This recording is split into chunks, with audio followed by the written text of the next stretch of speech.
जब आप इन्फिनिटी के खोज में जाते हो ना, तो आपको शून्य से होके जाना पड़ता है।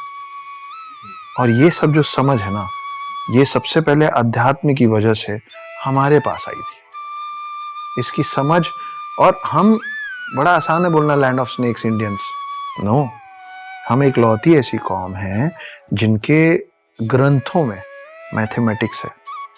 हमारे स्पिरिचुअल और हमारे गाइडिंग बुक्स में मैथमेटिक्स है, फिजिक्स है, साइंस है।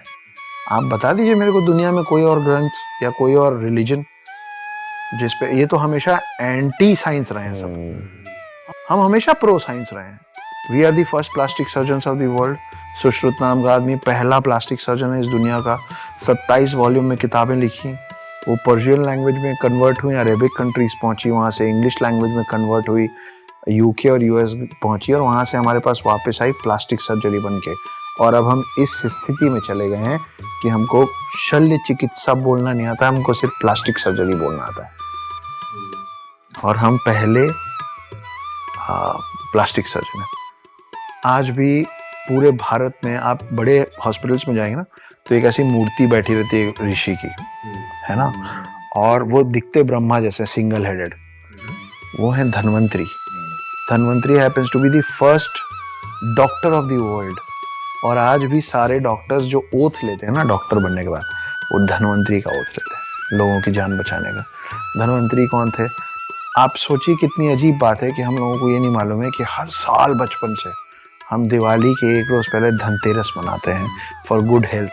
उस दिन हम धन्वंतरी की पूजा करते हैं। धन्वंतरी वो शख्स थे जो, हम फिर सागर मंथन पे पहुंच गए, शेषनाग सागर मंथन।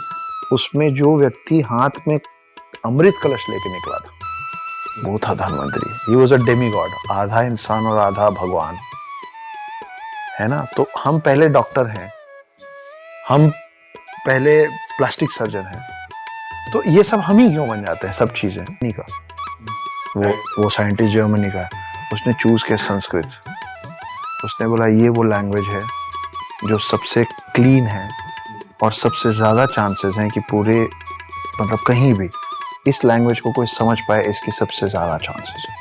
तो उसने जो भी भेजा उसने संस्कृत में भेजा, है ना। तो आज की डेट में हम संस्कृत नहीं पढ़ते हैं, हमको नहीं आता है, पर आप जाइए आज की डेट में यूएस और यूके के बड़े बड़े यूनिवर्सिटीज में संस्कृत को सब्जेक्ट बना के मैंडेटरी कर दिया गया। मैंडेटरी कर दिया गया।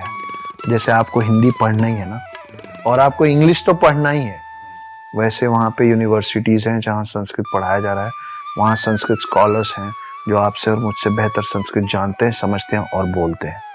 तो अगर वो, भाई हम अंग्रेजी सीख रहे हैं, क्यों? क्योंकि हमको लगा कि अंग्रेजी बेहतर है। हम हमेशा समय से पीछे चलते हैं, इसीलिए 1000 साल बाद कोई और बोल गया कि ग्रेविटी, लॉ ऑफ ग्रेविटी मैंने बनाया। अगर इतना सही है बाकी लैंग्वेज, तो फिर वो संस्कृत क्यों सीख रहे? फिर तो उनको इंग्लिश में रहना चाहिए ना। और अभी एक रील चल रहा था बड़ा मस्त, मैंने भी देखा कि English is a funny language, I dance, he dance, नहीं, I dance, you dance, he dances, how much more is it dancing, है ना। तो ये मजाक है, लेकिन हमारे हिंदी में ऐसी गलतियां नहीं है। आप, मैं, तू, तुम, कैसे हैं, कैसी हैं, सब अलग अलग। Bharat, this is incredible India.